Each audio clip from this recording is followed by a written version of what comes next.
आज की क्लास में हम लोगों को स्टार्ट करना है जो टॉपिक बहुत ही ज़्यादा इम्पॉर्टेंट है। इसका नाम है ओवरलैपिंग, अतिव्यापन। ओवरलैपिंग का यूज़ हम लोगों ने जो पिछले टॉपिक जो पढ़ा था हाइब्रिडाइजेशन उसमें भी था, लेकिन ये है कि हम लोगों ने उसको पढ़ा नहीं था, इसलिए मैंने उसको डिस्कस भी नहीं किया उसमें। अब डिस्कस कर रहे हैं अतिव्यापन क्या होता है, ओवरलैपिंग क्या होती है, इसके बारे में पढ़ेंगे। तो जब कभी भी कोई ऑर्बिटल एक दूसरे के करीब आते हैं, जब कोई भी कोई ऑर्बिटल एक दूसरे के करीब आते हैं, या वो एक्सिस के अलॉन्ग आए या फिर वो परपेंडिकुलर आए और दोनों आपस में एक दूसरे के अत्यधिक निकट आ जाए, तो उनसे एक आपस में दोनों की इलेक्ट्रॉन डेंसिटी एक्सचेंज होने लगती है। तो उसे ही हम लोग क्या कहते हैं, ओवरलैपिंग कहते हैं।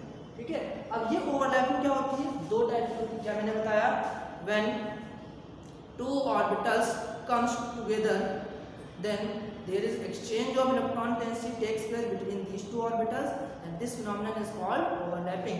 जब कभी भी दो कक्षक आपस में एक दूसरे के करीब आते हैं तो इलेक्ट्रॉनों का एक कक्षक से दूसरे कक्षक में स्थानांतरण होता रहता है, और इसे हम क्या कहते हैं, अतिव्यापन कहते हैं। अब ये ओवरलैपिंग हमारी दो टाइप की होती है। कौन कौन सी? पहली ओवरलैपिंग होती है उसे हम लोग कहते हैं अक्षीय अतिव्यापन।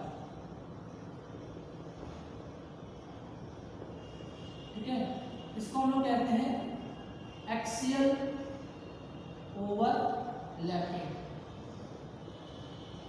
या फिर इसका दूसरा नाम है हेड टू हेड ओवरलैपिंग।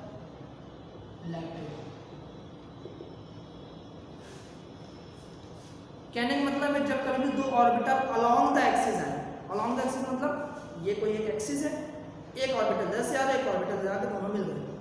जो जब कभी कोई ऑर्बिटल अगर एक्सिस के अलोंग आ जाते हैं, एक्सिस पर से आगे जुड़े, चाहे वो एक्सिस से आ जाए, चाहे वो जेड एक्सिस से आ जाए, चाहे वो वाई एक्सिस से आ जाए, लेकिन वो किसी एक ही एक्सिस से आगे जुड़ रहे हैं, तो उसे हम लोग कहते हैं एक्सियल ओवरलैपिंग। ठीक है, जैसे कि ये है एक्सियल ओवरलैपिंग क्या आता है, ये जैसे एस है, ये इस एक्स के अलावा, ठीक है, आपस में क्या हो जाएगी, ओवरलैपिंग।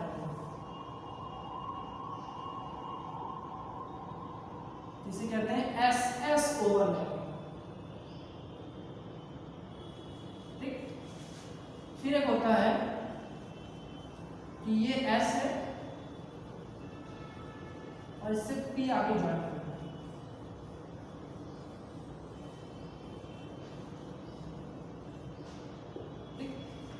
ये अलाउंड एक्सिस एरिया और जुड़ गए।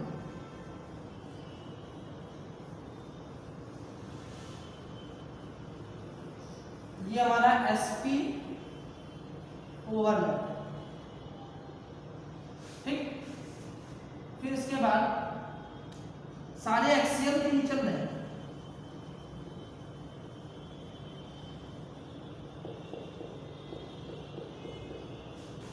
ये जुड़ गए आपस में,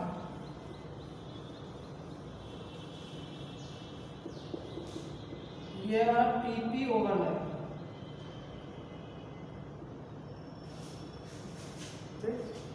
ये तीनों क्या है, इन तीनों केस में क्या हो रहा है, ऑर्बिटल एक्सिस के अलोंग आ रहे हैं और आपस में ओवरलैप कर रहे हैं, इसलिए ये हमारा कौन सी एक्सियल ओवरलैपिंग है। इनसे जो बॉन्ड बनता है, इनसे जो बॉन्ड बनता है वो होता है सिग्मा। ठीक है, तो आपको क्या लेना पड़ेगा, this overlapping helps to form sigma bond, मतलब इस अतिव्यापन की सहायता से सिग्मा बॉन्ड का निर्माण होता है, और ये बहुत ही ज्यादा स्ट्रॉन्ग बॉन्ड है। कैसा बॉन्ड है, स्ट्रॉन्ग बॉन्ड है बहुत ज्यादा। ठीक, इसके बाद नेक्स्ट सेकंड है अक्षीय अतिव्यापन, पहला, दूसरा है पार्श्वीय अतिव्यापन।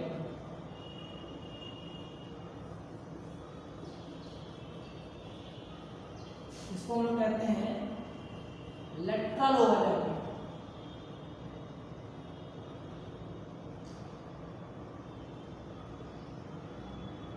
या फिर इसका दूसरा नाम है साइड वाइज ओवरलैपिंग।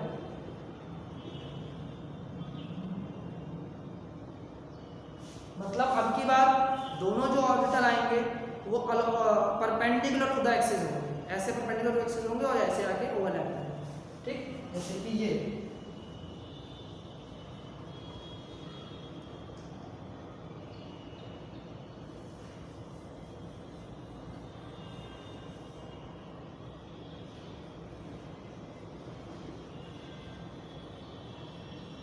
ओवरलैप कर जाएंगे।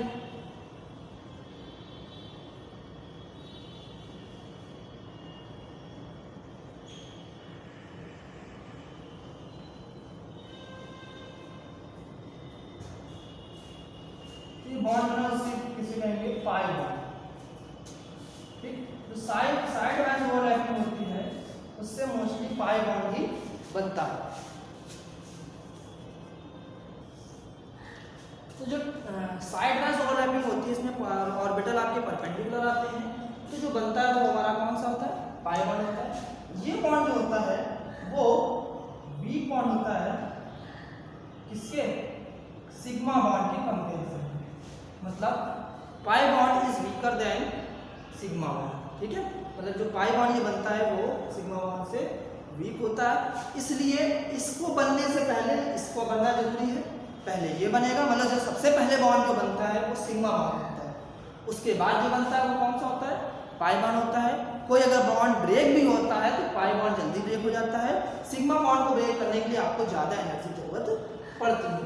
ठीक है, तो ये बहुत इंपॉर्टेंट टॉपिक है जो आप लोगों ने पढ़ा। इसके बाद जो आप लोगों को पढ़ना है वो देखिए क्या है,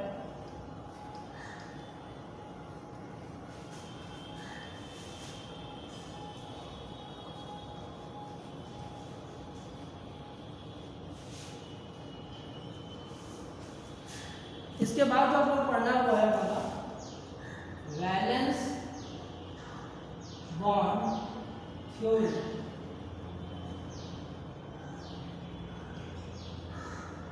संयोजकता बंध सिद्धांत।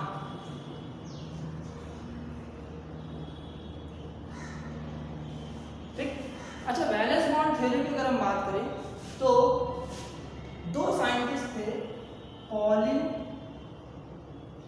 और स्लेटर, इन दोनों ने मिलकर इस वैलेंस बॉन्ड थ्योरी को अच्छे से समझाया था। अब इसके क्या पॉइंट्स हैं, तो पहला पॉइंट ये है कि जब कभी भी किसी भी एटम के जो दो ऑर्बिटल्स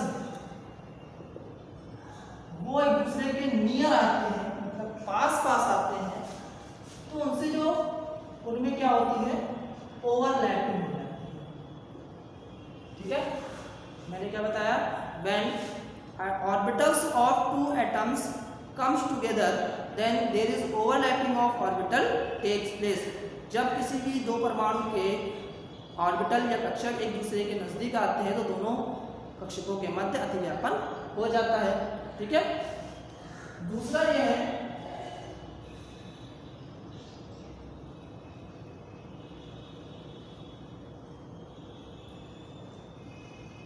अतिव्यापन हो जाएगा। अब जैसे मान लिया ओवरलैपिंग से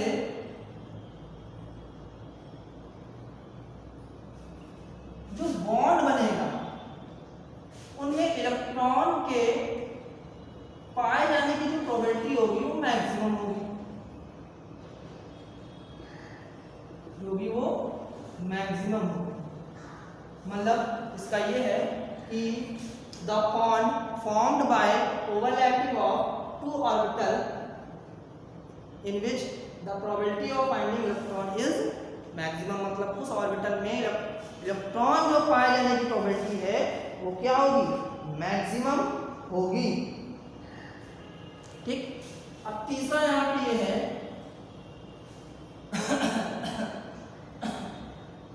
कि जैसे मान लिया कोई दो ऑर्बिटल अगर ओवरलैप कर रहे हैं तो ओवरलैपिंग की जो एक्सटेंट होगी, एक्सटेंट मतलब सीमा, जितनी ज्यादा होगी, मोर मतलब जितनी ज्यादा होगी, बॉन्ड जो बनने वाला है वो उतना ही स्ट्रांग होगा। मतलब कहने का ये है कि the strength of bond depends upon extent of overlapping. मतलब बॉन्ड की जो मजबूती है, बंध बनने की मजबूती, वो ओवरलैपिंग मतलब अतिव्यापन की सीमा पर निर्भर करती है। अगर जितनी ज़्यादा आपका अतिव्यापन होगा उतनी ज़्यादा मात्रा में क्या होंगे आपके, उतनी ज़्यादा आपका बॉन्ड स्ट्रॉन्ग होगा। इसके बाद नेक्स्ट आपका पॉइंट है कि एक पॉइंट जो हम लोगों ने यहाँ पे पहले पढ़ना चाहिए था कि ओवरलैपिंग में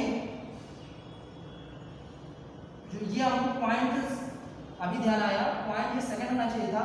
ओवरलैपिंग में केवल वही ऑर्बिटल पार्टिसिपेट करेंगे जिनमें अनपेयर्ड इलेक्ट्रॉन पाए जाते हैं। क्या पाए जाते हैं? अनपेयर्ड इलेक्ट्रॉन पाए जाते हैं। ठीक है। In overlapping only those orbitals participate in which unpaired electrons are present. ठीक है, ये तो थी हमारी इसकी वैलेंस बॉन्ड थ्योरी की पोस्टुलेट्स। अब इस थ्योरी के हिसाब से हम लोगों को बताना है कि स्ट्रक्चर कैसे बनेगा। ठीक, जैसे एक हम यहाँ पे थोड़ा सा एग्जांपल के तौर पर बनाते हैं। जैसे हम लोग यहाँ पे बनाने की कोशिश करेंगे CH2 formation of structure of CH2, structure of C2H4। यहाँ पे दो चीजें दिख रही, कार्बन में दिख रहा है, हाइड्रोजन दिख रहा है। तो कार्बन का होता है हमारा 6, मतलब 1H2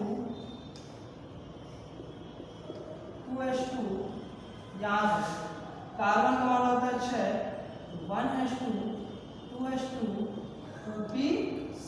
2P2। तो अगर ये ग्राउंड स्टेट की बात करें तो ग्राउंड स्टेट में क्या होता है,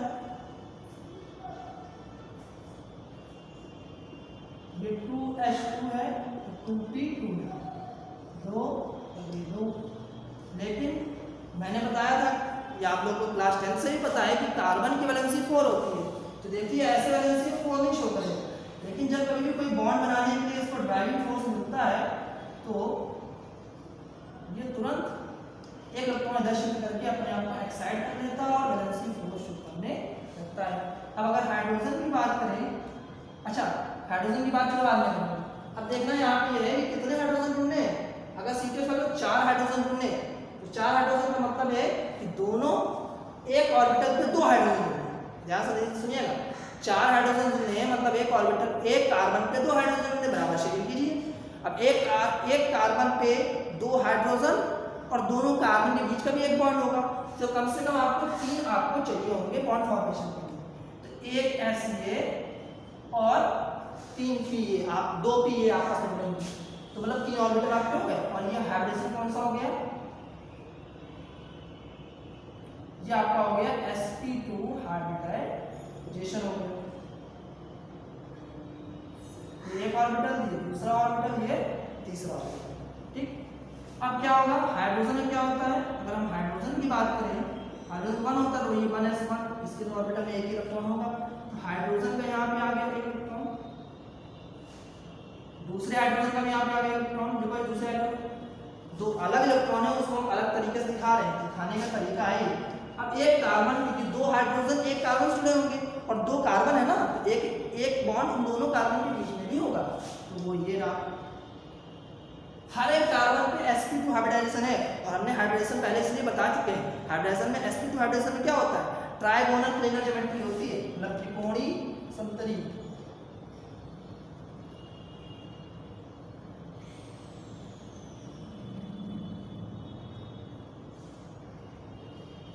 वैसे इस कार्बन में भी होगा।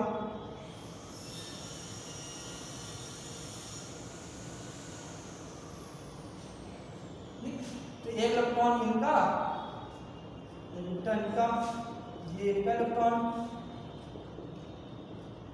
फिर वैसे हाइड्रोजन में s ऑर्बिटल है, तो s ही यहाँ पे यूज किया जाएगा। ये भी हाइड्रोजन, ये भी हाइड्रोजन, ये भी हाइड्रोजन, ये भी हाइड्रोजन।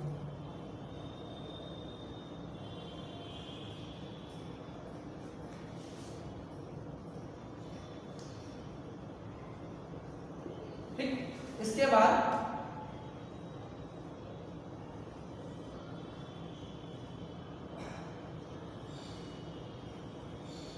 एक ऑर्बिटल देखिए बच चुकी है,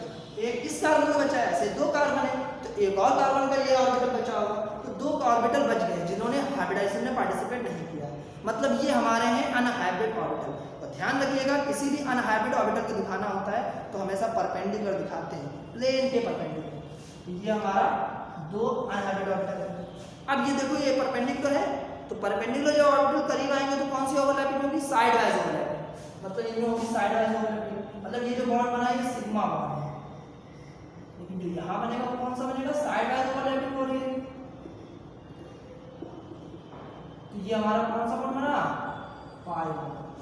ठीक, मतलब इसका जो स्ट्रक्चर होता है वो होता है C डबल बॉन्ड CH और ये सिग्मा बॉन्ड, ये पाई बॉन्ड। तो आज की क्लास में आप लोगों को 2 टॉपिक कवर किए गए, एक बैलेंस बॉन्ड थ्योरी और एक ओवरलैपिंग। अगली क्लास में केवल और केवल मॉलिक्यूलर ऑर्बिटल थ्योरी बताएंगे, जो कि बहुत इंपॉर्टेंट थ्योरी है आप लोग के एकेडमिक लेवल के लिए भी और आगे कॉम्पिटिशन लेवल के लिए।